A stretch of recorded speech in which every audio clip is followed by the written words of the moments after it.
Hello, good to see you. Good to see everybody. Good to see you. So Javier, are we live then? Yes, we are live now. All right, so Governor Whitman, over to you. Okay. Well, welcome everybody to our fourth listening session of the Aspen Institute's effort to see and pull in all the best experts that we can find to talk about how can schools support teaching and learning to address climate change. And as usual, we have a really good set of, as always, we have a really impressive set of speakers today. And I want to thank all the commissioners and all those who are watching on YouTube or however, on the internet, however you're following this. We hope as a commission to come out, or we will, not hope, we will come out with a series of recommendations for the new administration as to how to utilize schools and young people as a way to address climate change, understanding all the potential that is there, both in the physical structures of schools, the physical structures around schools, and the learning and the teaching that can go on STEM education and education on climate change. So with that, next year we'll continue, over this year, we'll continue to learn from our stakeholders, and we'll put together a proposal for the administration as soon as we can put it together. And I'd like to turn it over now to my co-chair, Secretary King, who has been really doing all the work on this along with Aspen. Thanks so much, Governor Whitman. It's great to see everybody. I want to add my appreciation to the governors for folks making time for today's conversation, both commissioners, our witnesses, as well as, of course, the people who are joining us online.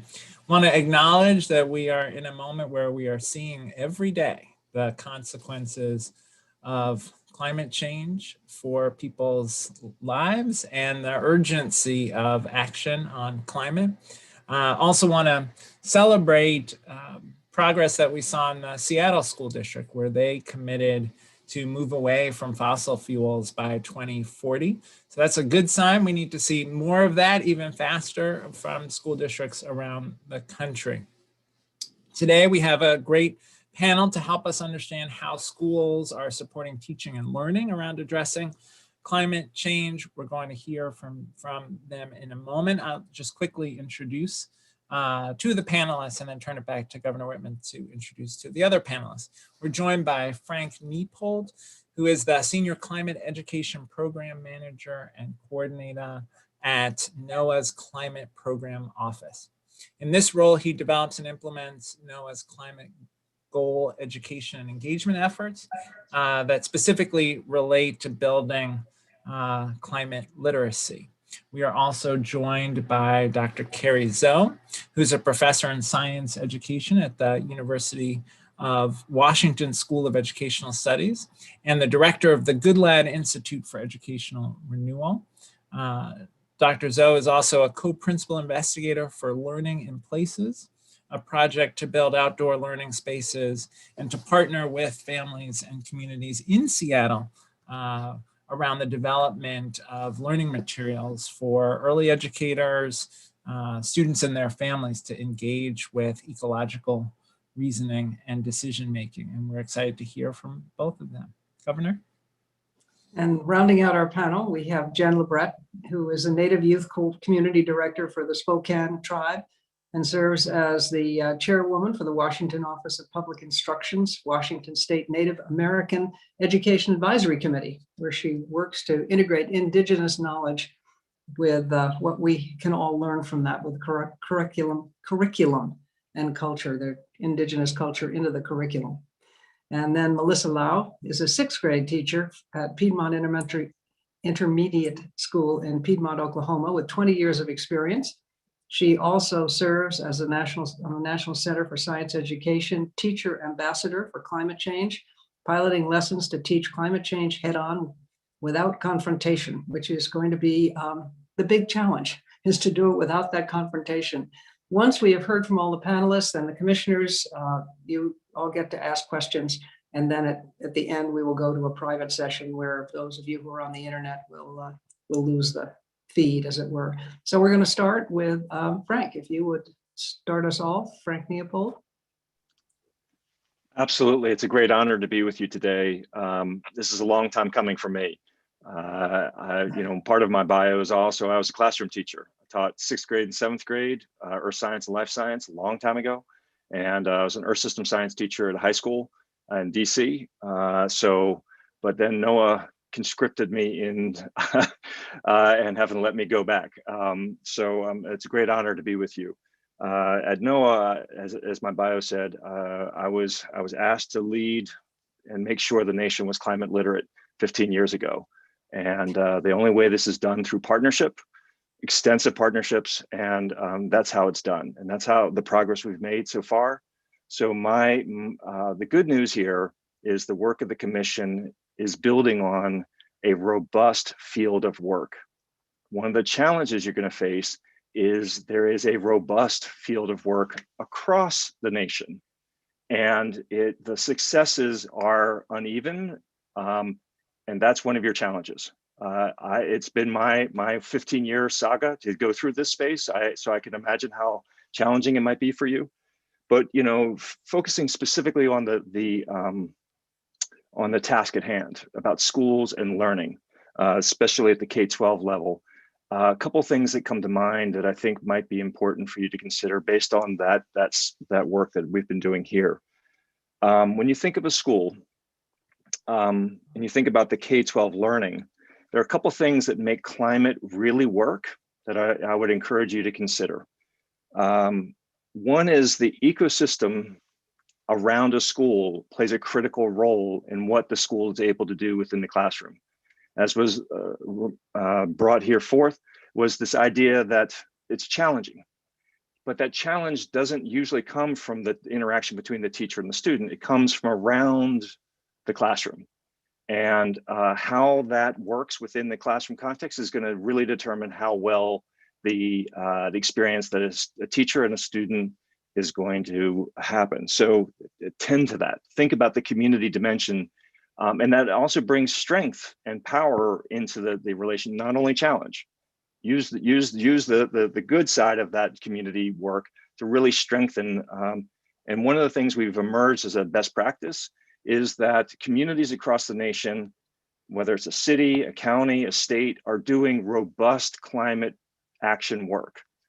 The America's Pledge report clearly shows we are doing significant work across the country, not at the subnational level. Bring that work, examine it, explore it, and participate in it within the classroom context, because one of the stories that our students are seeing is we have to start making progress on climate change. We are well beyond that across the country, not everywhere, but we are in most of the places we are. And so that story needs to be thought of and brought into the classroom. One of the other things that is crucial to this learning is there are youth leaders that are emerging. There are programs about this, whether it's the Wild Center, Alliance for Climate Education, Climate Generation, Clio Institute are doing really impressive work on youth climate leadership. Is a crucial piece because agency is a critical skill and hope in this topic. So I would encourage that. To that end, I know you're looking at the career and technical education work, but there's a direct relationship between that work and what happens with career identification. And when you begin thinking about this issue, the greatest question a 7th grader ever asked me on climate change, 7th grader, young man, said, are all the jobs going to change?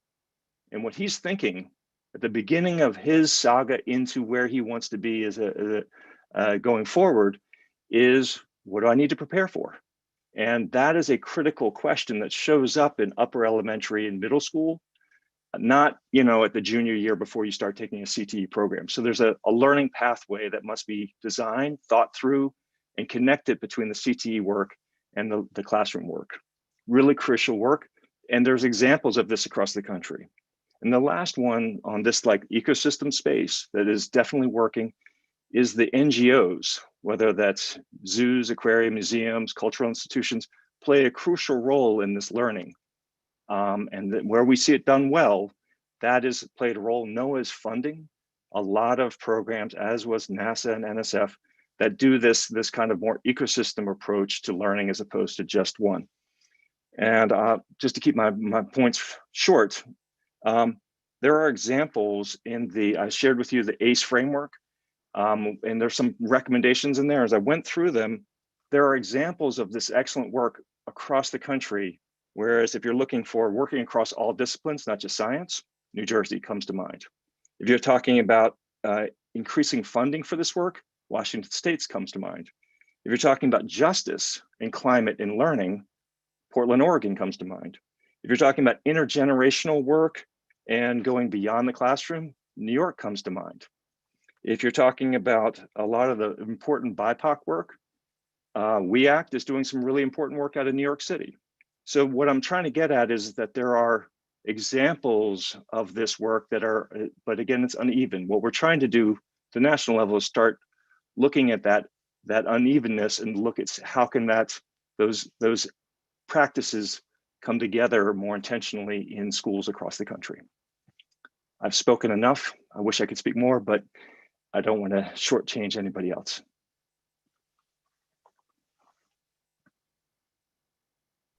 Sorry, I had trouble unmuting myself. Before we go to Dr. Zhou, I would like to just say that for any of you that have questions, go to the chat room and put your questions in the chat room, and then you'll be called on in the order in which those questions come in. So be sure to do that. Now I'd like to ask Dr. Zhou to present. Great. Thank you all so much for the invitation to come speak with you today and to be part of this really important conversation. So I am here to speak to you about the Learning in Places work, and it's going to connect a lot to what you just heard Frank talk about. We are developing a model of science education that aims towards just, sustainable, and culturally thriving communities. And I just wanted to acknowledge that I'm here representing a larger project team, including Dr. Megan Bang from Northwestern University and Mary Margaret Welch from Seattle Public Schools and Sharon Steele from TELP Alliance. You know, as you all know, the reason that we're having this conversation is because we're all living in a time of rapid social and ecological shifts, as we're seeing just this week. And a central challenge for our work, and I think for all of us collectively, is creating these just, sustainable, and culturally thriving communities. And we argue that science education can be a sort of key site of intervention and how we think about this challenge. So in our work, we're focused on two big questions. The first is, what's the role of science education in contributing to socio-ecological change? And the second question is, how can science education do this equitably, that is, in ways that contribute to family and community thriving, and not just advancing scientific knowledge, which is also important, right? So in the Learning in Places work, we aim to co-design innovative research and practice with educators, families, and community partners that cultivates equitable, culturally based, socio-ecological systems learning and sustainable decision-making, utilizing field-based science education in outdoor places, including gardens, for children in pre-K to third grade and their families. But we also see greater applicability of this project to other grades and also adult learning as well, as I'll talk about in a minute. So in our work, we see as foundational an examination of humans' relationships to the natural world. So what you see on the right, the graphic on the right, is a representation of two such models, right? The one on the left, the pyramid structure, represents what we might call nature-culture divides, or humans as separate from and dominant over the natural world. On the right is a model of nature-culture complementarities, or humans as part of the natural world and in reciprocal relations to the natural world. And we see this examination of nature-culture relations as key to moving beyond discourses of human supremacy, domination, and extraction, which is key to climate change education. And in the Learning in Places work, we really strive to cultivate learning environments where humans are a part of the natural world. And we think this is a core strategy for ethical deliberation and decision-making around socio-ecological systems. And in fact, in a recently published review in the journal Science, Dr. Chris Schell and his colleagues argued for the need to consider the role of social systems, such as structural racism and housing discrimination, in understanding biological outcomes in scientific study, right? So there's an increasing call at the edges of scientific work to more closely attend to social systems as key drivers in biological outcomes. So in our model, what we do is we teach this connection between social and ecological systems through what we call should we questions. And we can consider that science is really good at asking can we questions, right? Can we do this? Can we build this new technology? But we're not as great at asking should we questions. And we think that the teaching of that ethical dimension of science is one way to connect the social and the ecological, especially when considered through the lens of power and historicity. We also take as a basic assumption in our work from decades of research on learning that all learning can be understood as a cultural accomplishment, right? And so what we learn from our communities and families gives us frames for what we see as important to learn and what we see as important ways to learn and be in science. So we've taken all of these ideas about nature-culture relations, socio-ecological systems, ethical deliberation, and we've developed what we call a project rhizome, which is a core set of foundational principles and commitments that we think can serve as a model for future designs of field-based education. We see these three boxes in the middle as inextricably connected, right? And they all are practiced within the context of our nature-culture relations and through the lens of power and historicity. So what I want to do is just give you a little bit of an idea of how we're operationalizing this in our work. And so one of the things that we're doing is we're working to transform family engagement to be a routine part of teaching and learning and what happens in schools, right? So this work has grown from a long history in schooling of inequitable relationships between families, especially families of color, and schools as institutions that tend to position families in deficit ways and in compliance modes of action rather than as agentic partners in learning. Okay, so we're trying to develop classrooms as porous learning environments where knowledges and practices can flow from family and community into classrooms and vice versa. We're also after transforming outdoor spaces for learning, right? And we're doing this through co-design processes where we're engaging diverse stakeholders in articulating their vision and values for learning outdoors, because we see schoolyards and urban and rural landscapes as really key places for supporting learning embedded in phenomena and asking should we questions. And finally, we're after transforming pre-service and also in-service teacher education, because our goal really should be to educate the next generation of teachers who are attuned to the rich knowledge that families contribute to learning environments and who also understand the relationship between culture, learning, and identity. Okay. So we've developed what we call like an ecosystem of material supports for the kind of change that we're arguing for, because we believe that paradigm change doesn't happen with just the reorganization of content learning or curricular materials just on their own. So we also need to attend to these other things like, educator identities, how we conceive of the role of power and historicity in science education, also the role of teacher professional development and diverse stakeholders as key decision makers in education, and then infrastructuring learning through this design of school grounds in urban and rural landscapes. So I'll stop there, and I look forward to the conversation. Well, thank you very much. It's exciting, all the things that are going on now and how well they fit into one another. Jennifer, you're up next.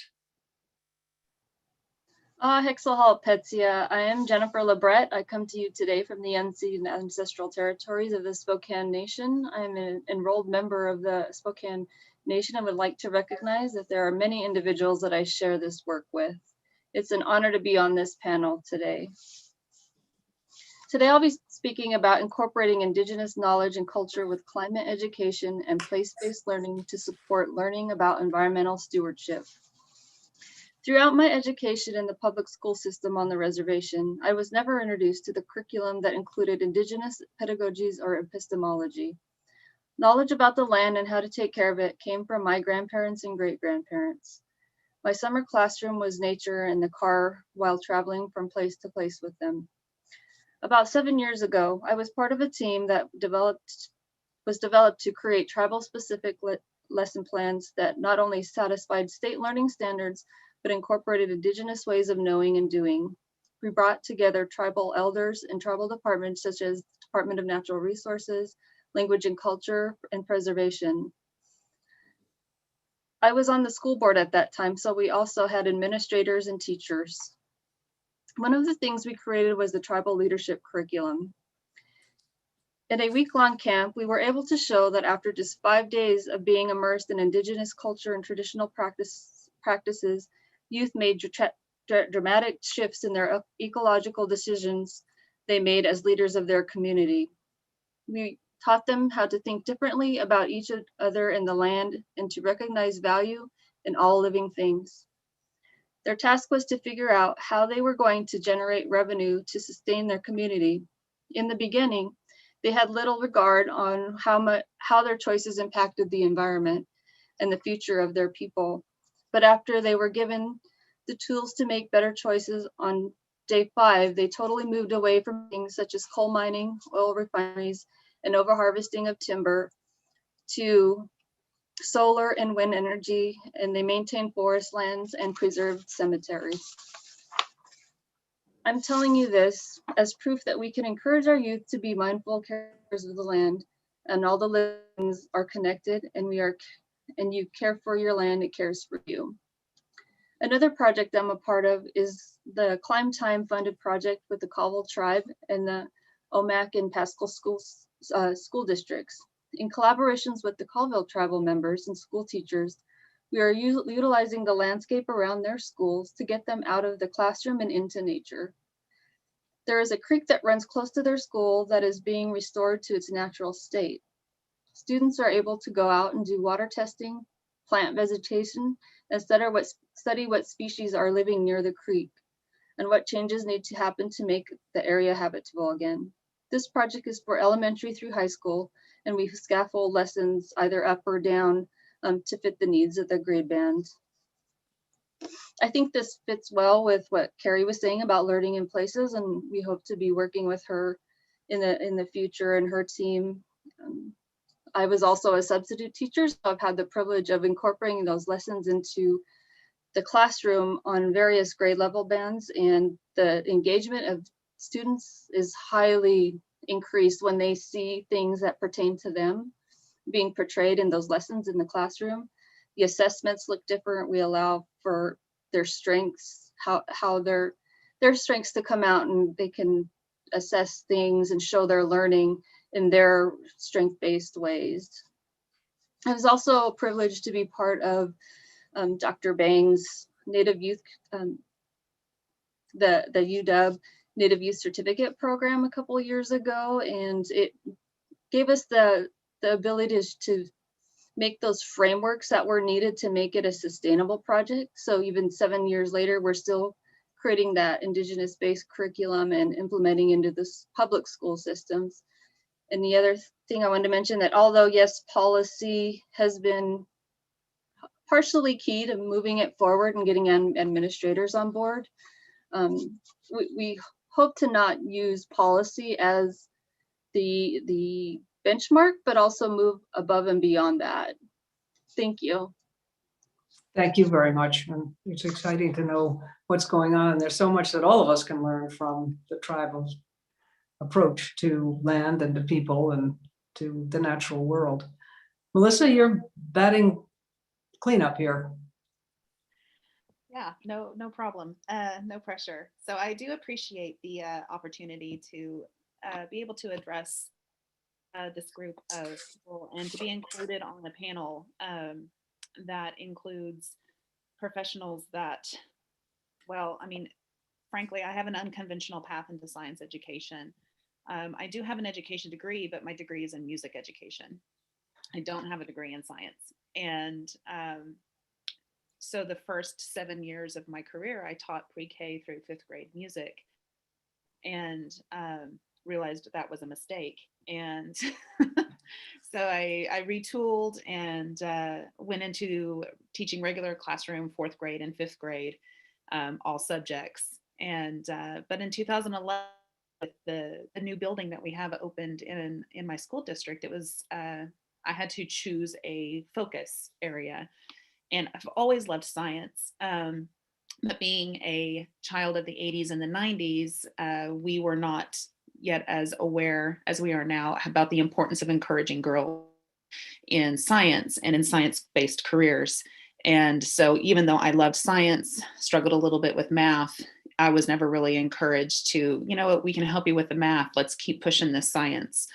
So I saw this as an opportunity to go back to teach a subject that I love, even though I'm going to have to go back and do some self-teaching. And so in 2011, that became my focus, was science, and just went in full force trying to making sure that I am providing experiences that my students would love, and making sure that I'm also encouraging my students. Just because you don't feel like maybe I don't fit into that mold of what you think science should be, that they still have a contribution to make, even if they don't think they're going to be a scientist or a science teacher. You still have that responsibility of learning about science. So in 2011, that's when my focus became science. And so for the last 10 years, my career has taken a totally different trajectory than what I thought I would be doing when I first graduated from college.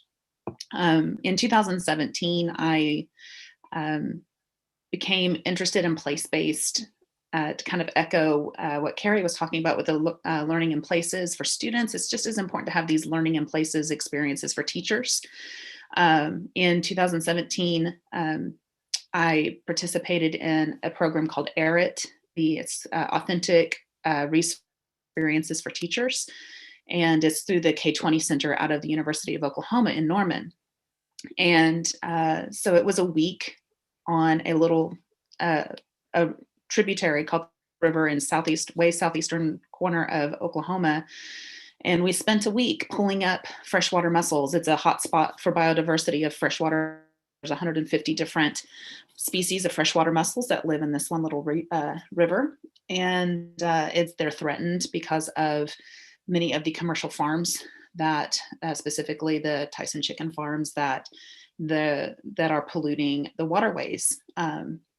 So with a team from OU, and kind of got hooked on field research experiences. And in 2018, went and applied for Polar Trek, which is the teachers and researchers exploring and collaborating. It's an NSF funded program, and was connected with a team from Florida International University, Dr. Oberbauer and Dr. Jeremy May. And I spent 32 days in the Arctic in Alaska, studying vegetation change and phenology vegetation change in the warming Arctic. And then that really just pushed the urgency. So before this, I was teaching some ecology. It's in my standards. But having those two experiences in 2017 and 2018 really lit a fire in me as an educator. Like, we have to do what we're doing is not enough. The urgency isn't being taught to our students. So after having that experience, those two experiences, then I found the National Center for Science Education, and joined them because they were already, they're a nonprofit group that supports and defends accurate.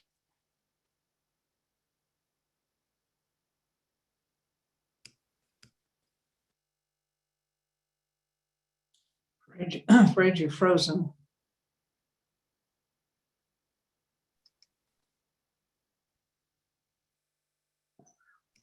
Should we give Melissa a chance to get back on and maybe start talking about questions while she gets back on? Hopefully it's not an Oklahoma power outage right now.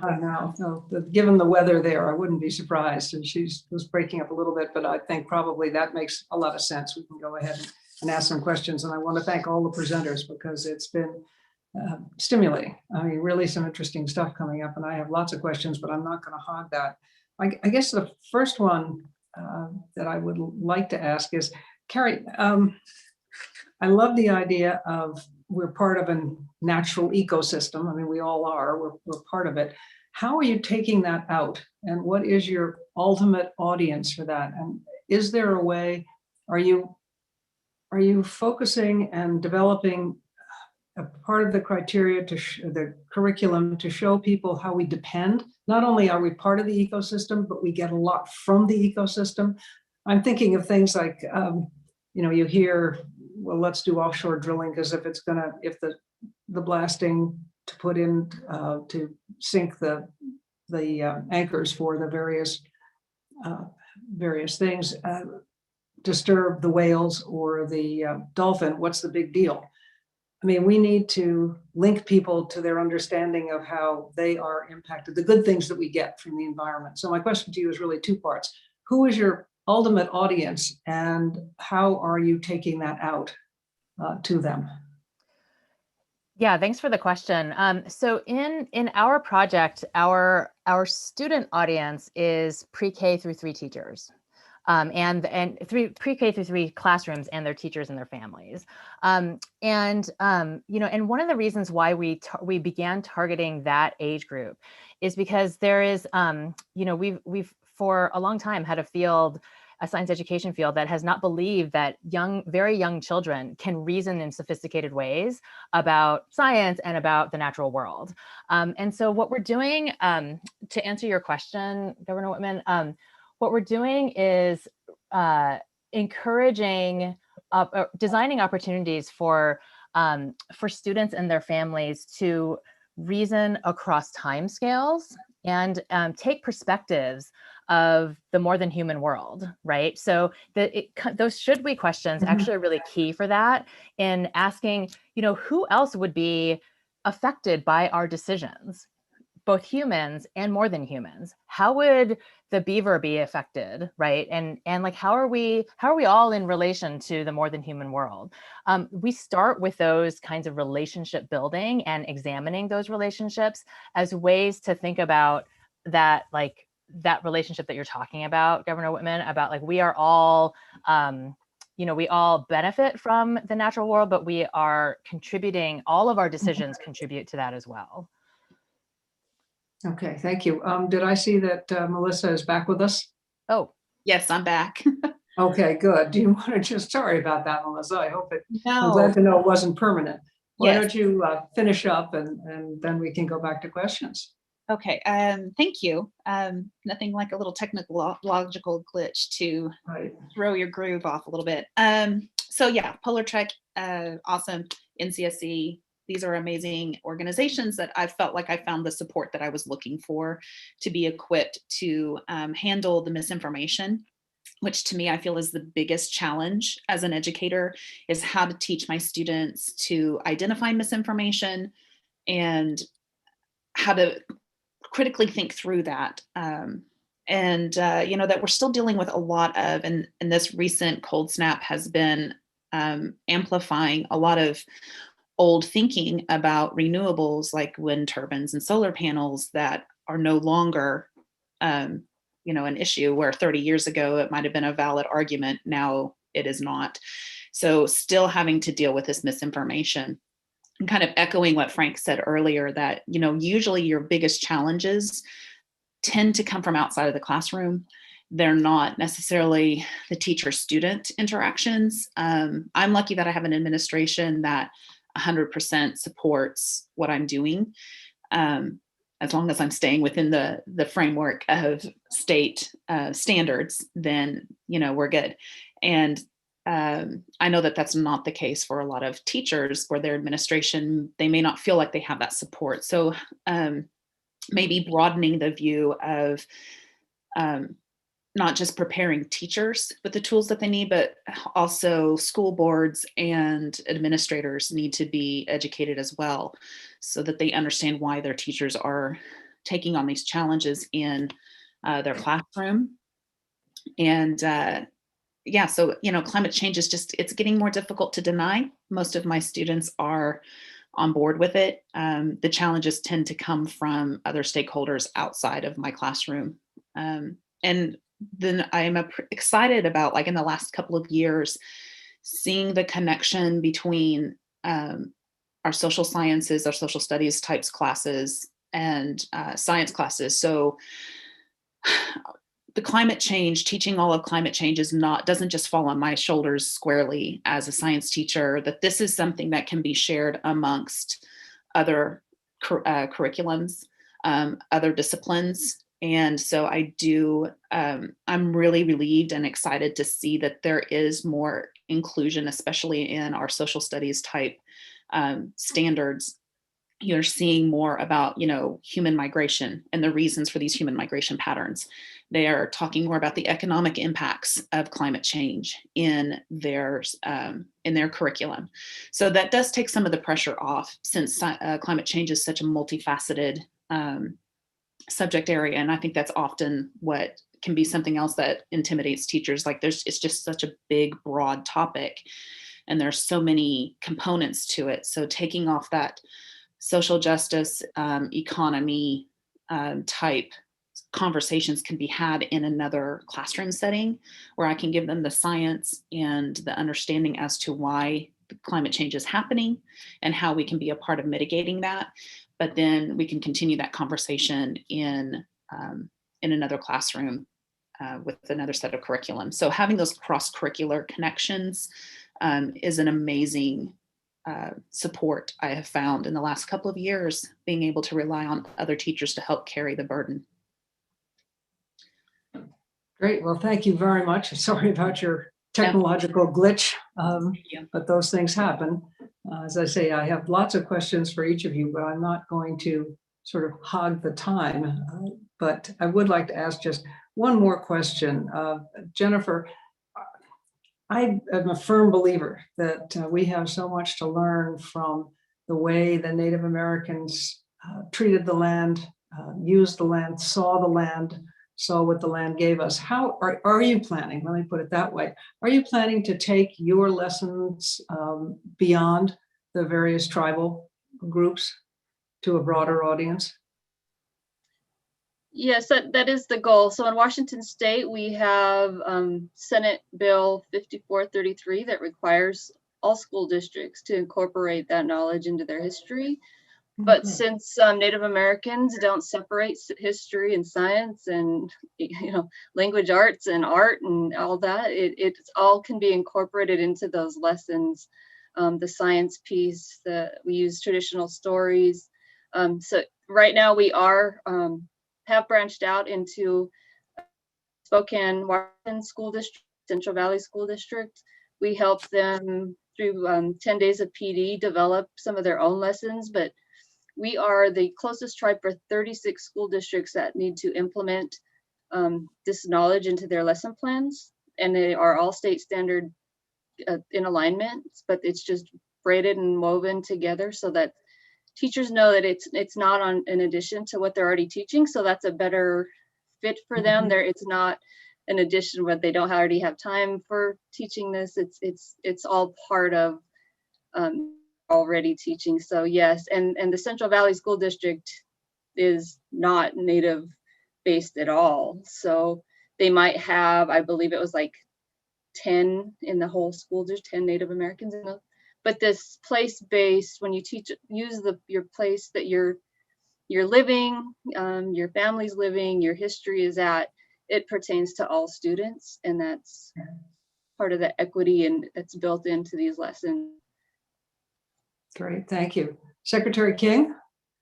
Thanks so much, Governor. Thank you to the panel for your very thoughtful comments. Melissa, as a former social studies teacher, I especially appreciated your discussion of how we could better connect science and social studies education. Frank, I wanted to ask you, one of the things I liked about the ACE framework is the notion that climate action and climate justice have to go together. Can you talk about some examples of where you're seeing people do good work, making sure environmental justice is embedded in conversations with students about climate change?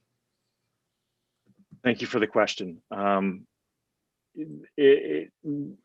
What we found in our Action for Climate Empowerment process, and for those who are not familiar with this is actually an international requirement and recommendation to build ACE, Action for Climate Empowerment, strategies for nations as part of their contributions and their commitments under the treaty, the United Nations Framework Convention on Climate Change. Sorry, international requires lots of acronym unpacking. But what's interesting about it, they also appreciate the national circumstance. And what's interesting when you look out at the 197 countries, climate justice and climate change education are in the United States much more woven together than anywhere else in the world right now, which is a very interesting phenomena. And I think that what's happening when we went and listened to a lot of practice across the country, you're hearing your questions showing up in people's practice across the country. There are examples of this going on in Minnesota, really interesting work in Minnesota through Climate Generation and a lot of their partnerships. The work that NOAA's funding in Michigan and Minnesota as well, and I think a little bit of Wisconsin, is also exploring that with tribal leaders and indigenous leaders. It's also showing up in some of the work that we're doing in New York City under the Climate Education and Resilience Task Force. New Jersey, in their new standards, is doing very interesting work here. Miami and the Clio Institute, very interesting, powerful work. But I think the most crucial piece of your question is that when you start looking at climate actions, and as my colleague Christina Kwok from Brookings she flips the equation. It's not climate change education, it's education for climate action. As soon as you make that switch, climate justice just fits in very logically. And I think that one of the most important pieces is when you talk with students and what they want to learn, what you're asking is actually very aligned with what they want to focus on.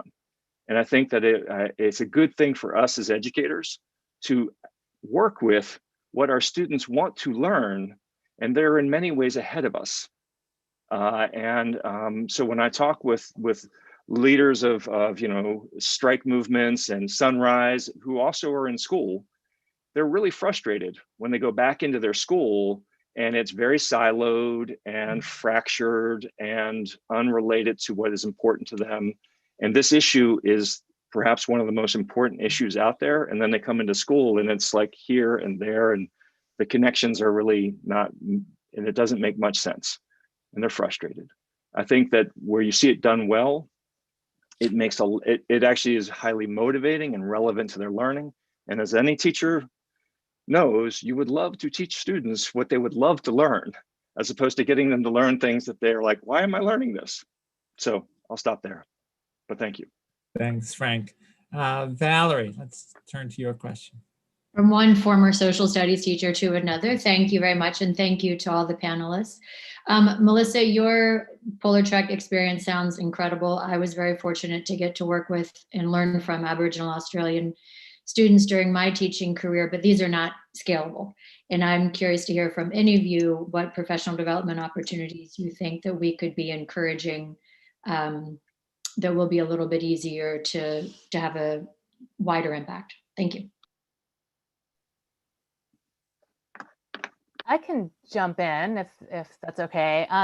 So one of the, we've sort of developed a multi-pronged strategy for professional development, and one of the ways that we've tried to address this is through what we call educator frameworks, because we think that you need to give teachers a sense for what student sense making about complex systems actually looks like when it doesn't, especially for K3, when it doesn't sound like or look like what you would expect from a scientist, for example, right? And so you have to give these visions of what sense making looks like. You also, I think, have to support teachers in examining their own identities and relationships with the natural world.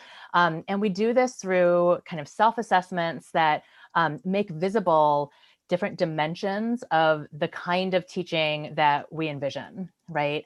As well as their own relationships with families and how they incorporate family knowledge into their practice. Like all of these things, I think, can be made visible through kind of self-examination of your own identities and practices. And we try to do that in our work.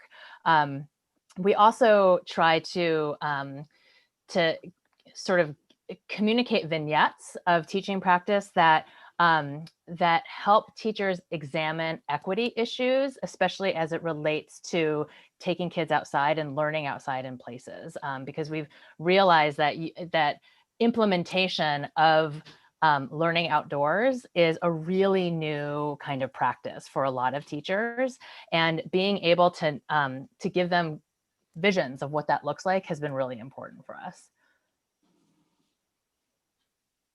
I'd be curious to, sorry. No, go ahead, please. I would be curious to see if there was a way, if there was some sort of structure or way to connect more teachers in the classroom to more researchers. I mean, that is the beauty of programs like Polar Trek, is that connection between the researcher and the teacher. And then while Valerie, I do agree with you that, you know, sending teachers to Alaska, to the tundra for 32 days is not a scalable thing to do. Something like the week-long experience that I had just a few hundred miles from me here within my own state, partnering with a local university. There were several of us that were able to experience that. And so, you know, I've often wondered, you know, if that was something that could be done, partnering with local state universities and their research teams. Hey, would you like some free labor? Because there's teachers that would, you know, that's basically what I was free labor. But the experience and having the time to unpack the experience with other educators in the moment was very powerful and very, very encouraging. And I feel like that might be a more scalable and doable project than trying to, you know, I would love to go to Australia. My next goal is to try to get to Antarctica. I've got to get to both ends at some point, but that's not, again, feasible for large scale. Plus it also gets teachers into, like Carrie was talking about, into their environment that is relevant to their students. You know, it's in their own backyard, so to speak. So it alerts you to lesson opportunities and connections that you can make to climate change and how that's impacting your immediate environment. My students oftentimes, even though they're really interested to hear my stories from Alaska, they just don't have that connection. You know, with sixth grade, I mean, it's just, that's literally on the other side of the world from them. But when I talk about the experience that I had at the Little River, a lot of them like, oh yeah, I've been down to Lake Tenkiller, so I know where that, you know, they had that connection, and it was a little bit more meaningful conversations with them. Thanks so much. Let's turn next to, Frank. Can I just do, yeah, just a quick point on that, Valerie. It's a crucial question, and we've been wrestling. I will wrestle this to the ground because if we don't, it won't work. Because what we learned in the first decade of work in this, from 2005 to 2015, was what to do in many ways, and we're still learning that. But the hitting scale, it is a crucial question, and you know, we're still experimenting with this. Whether it's, you know, all teachers in the New York City school district, we're wrestling with this question and how to develop across all disciplines, all grade levels in one school district with a million teachers. I'm sorry, serving 1 million students. That's a huge question.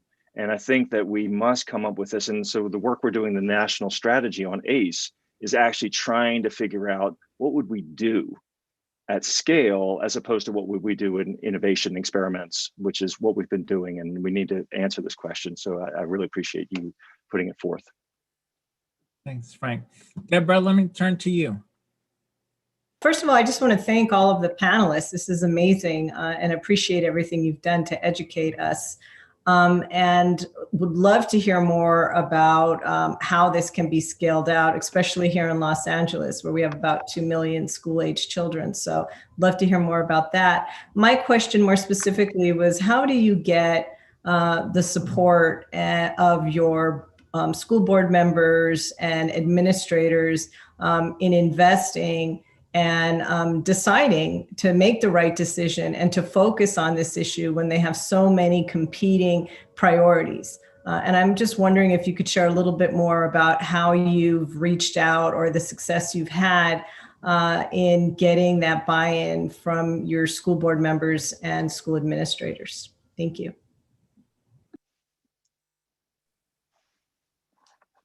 One thing that I have found is not coming at it from a science teacher's point of view, like, well, these are my standards and this is what I must teach, but coming at it more of the way that having adequate climate change education will positively impact the community.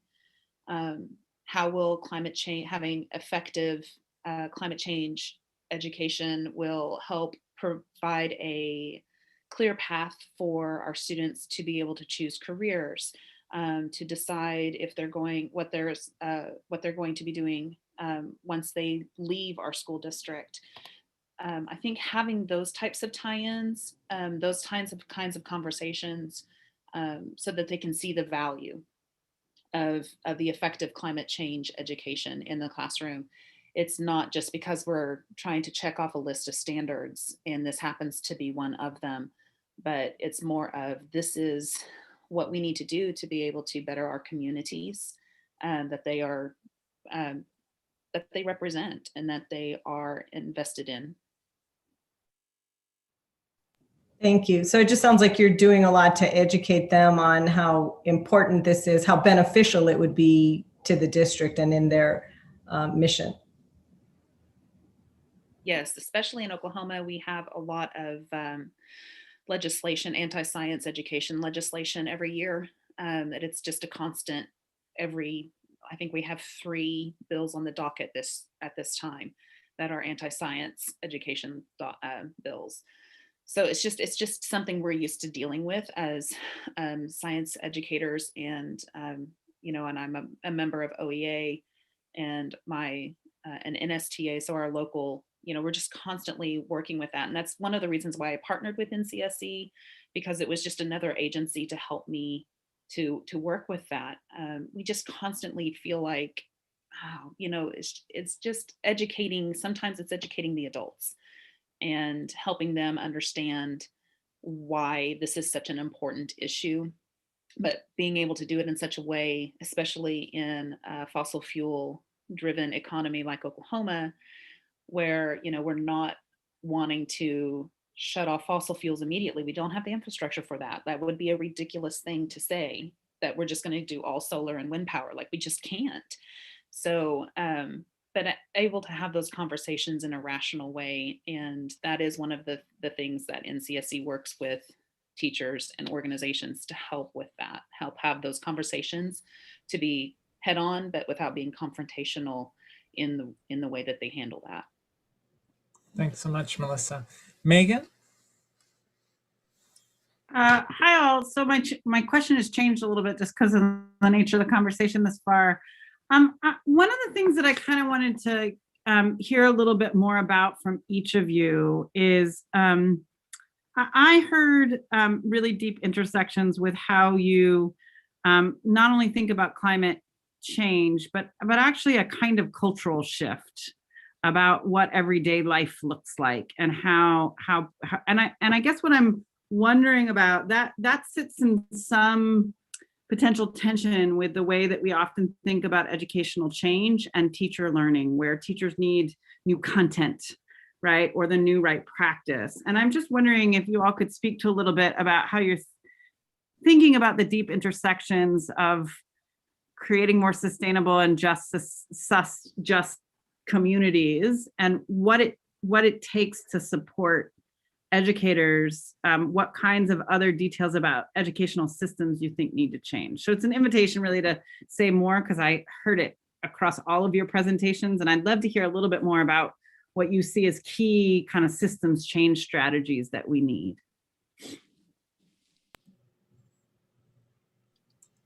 Jen or Carrie, could I ask you to start out on this one? Sure, I'll go. For me, it's all about relationship building. There's historical traumas between tribes and school districts that have to be gapped, and also, you know, getting our Native teachers into the classrooms. And I've been told that, you know, well, there aren't any to hire. We've tried, you know, hiring people of color into those positions, and there just aren't any, which we know that's not true. So building that relationships with your students' families, your community, the teachers, going out and being part of events that are in the community. I've only ever lived in a rural community on a reservation, so it's hard for me to speak about urban settings, but if it's, urban settings, I would say you still have community, you still have people that you need to build relationships that have to be sustained. You can't just do a one time and build that trust. Thanks, Jen. Carrie, what would you add to that? Yeah, I mean, I would echo Jen's relationship building point. Absolutely understanding historical and current relationships of families and communities to schools as institutions, especially the ways in which schools as institutions have kind of shut out certain families. But also, I think that starting to see attuning teachers to sources of inequity, understanding where inequity comes from, both at a small grain in terms of pedagogical practices in classrooms, but also on an institutional level as well. So I would just add that to Jen's point. Excellent. Lisa, next question. Yeah, thanks to all the panelists. I have a question about emotional resilience and students. And Carrie, you had said something about sense making for especially young kids. And so on the emotional side with things like fire days, extreme storms, it's just a question about how we educate the whole child around that, but toward agency. So what Frank had said about, I'll just quickly point out this example. In Seattle, this thing just passed, 100% clean energy with resilience hubs, solar plus storage. So how can we actually lift up the solutions in the district, in their schools that are like, this may be rough, this climate change thing that we're all terrified about, but here's what's going on in your community, here's what's going on in your classroom. So anything anyone could say about that, I'd really love to hear.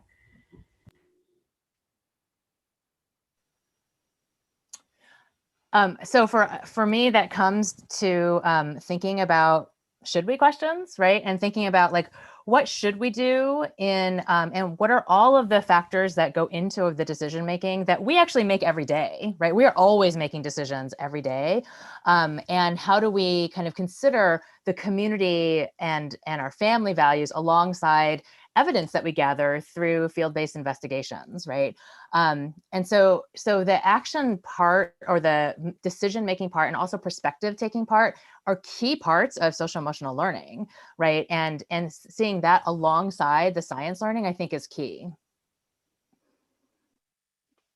Just one quick example, I think that would get at what you're asking, and it's a really great question, and I love the way you set it up. But some of the work we've been doing with youth climate summits in partnership with the Wild Center in New York, because what's interesting about it is it's when students come together at a place and they look at the totality of the issue and look at the choices that we can make together, it comes together in their mind in a much more coherent way in their experience, and it's actually transformational. And that's, I think, one of the things we're looking to Megan's question, we have to do transformational learning. And the more I've been at this, there are things that actually transform the way we think about the world and how we operate in the world. And those are powerful. And the more we can identify and adopt those practices, Youth Climate Summits is just one example of where those transformational, like you came in one way and you came out another way, and everything going forward is transformed. That's what transformational learning is. Super powerful and important. The more we see them, because this is what students really want to get into, because it's like, what's this thing? What's this thing? And then they're like, oh, now I'm going that way. That's really what's working. And those issues of inequity and justice and choice just start becoming coherent. And that's crucial in this work, because that's how big this is. We have to remember the amount of change that we're talking about doing within a short, remember, I'm a federal civil servant in the climate enterprise for the United States government. We know the amount of change that is needed. We see it, and we're just beginning to get there. So our students are seeing a fundamentally different world that we co-design, and they have to be part of that, not it happens to them.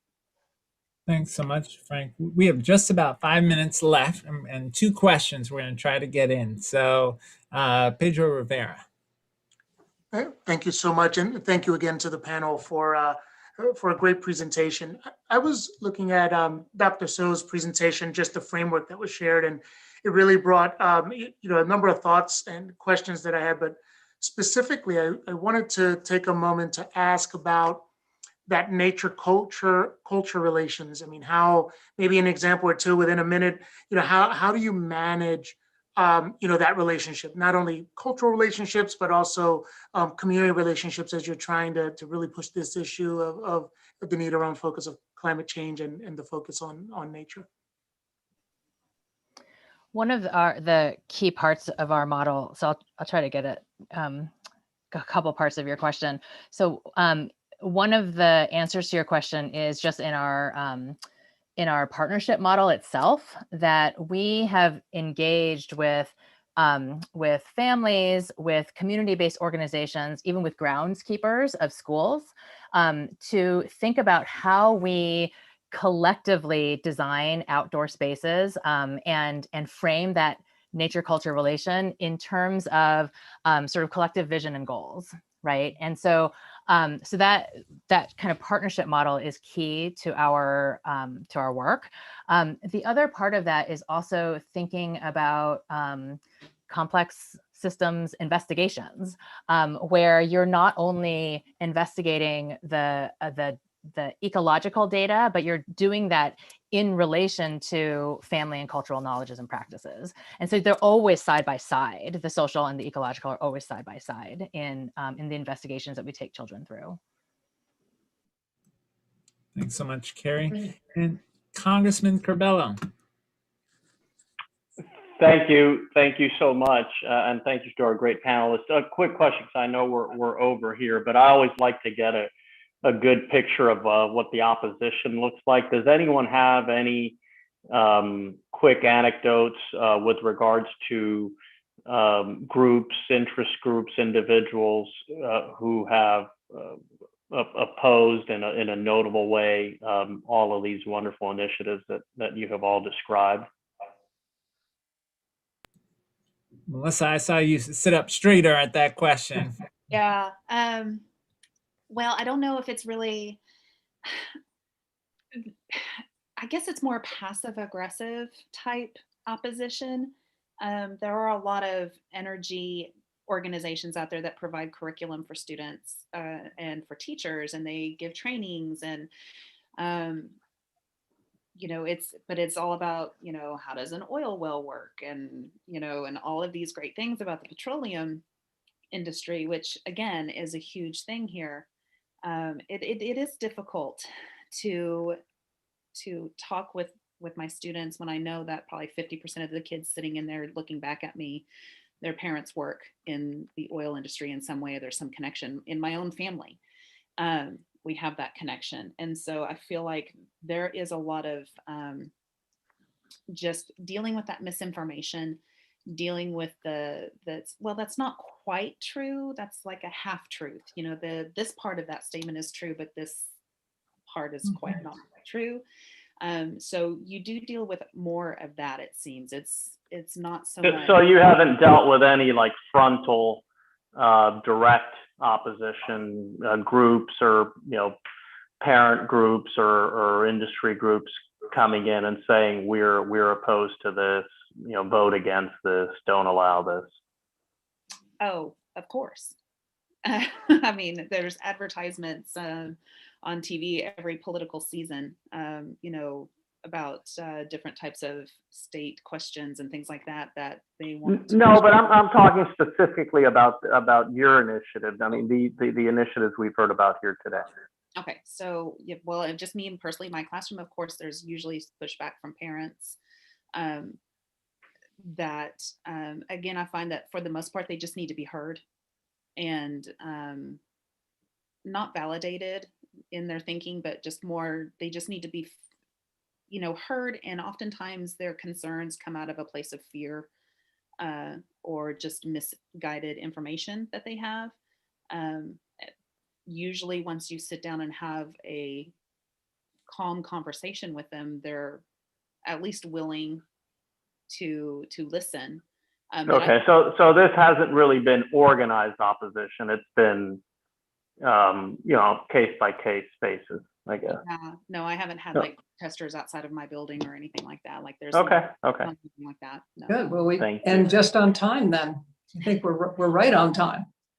And it's a thank you to all of the panel. You've been terrific and given us a lot of food for thought. We're now going to go into the chat rooms for the commissioners so we can tease out more. What have we learned? What are our questions here, and how that's all going to feed into the final report that we are going to be making. So again, thank you to all online who've been watching this, and thank you to the panelists. They've been terrific.